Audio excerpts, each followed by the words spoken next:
এখন মাখিয়ে পানি দিয়ে দিব মরিচটা দিয়ে। তার আগে আমি মুরগির মাংসটা বসিয়ে দিব, কারণ দুইটা একসাথে হয়ে যাক, না হলে তো রান্না করতে দেরি হয়ে যাবে। এমনিতেই তো শরীর ভালো না। আমি কিন্তু বলেছিলাম আজ আমি মুরগির মাংসটা রান্না করব সব বাটা মশলা দিয়ে।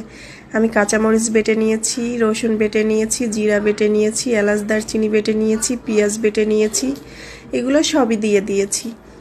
আর আমি হালকা অল্প একটু দিয়ে দিব শুকনা মরিচের গুঁড়া, তারপরে দিয়ে দিব আপনার হলুদের গুঁড়া, লবণ দিয়ে ভালো করে মশলাটা মাখিয়ে নিব। এখন কষাইতে দিব মশলাটা যখন কষানো হয়ে যাবে একটা টমেটো দিয়ে দিব।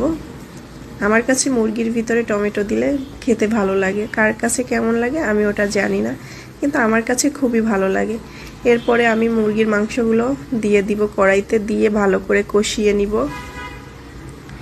ভালো করে কষিয়ে একটুখানি পানি দিয়ে কষানোর জন্য রেখে দিব, ঢাকনা দিয়ে ঢেকে দিব। আসলে গরম পড়েছে তো অনেক, ঘামতে ঘামতে ঠান্ডা লেগে যায়। কার কার এরকম একটা হয় জানাবেন। আমার কিন্তু মুরগির মাংসটা কষানো শেষ।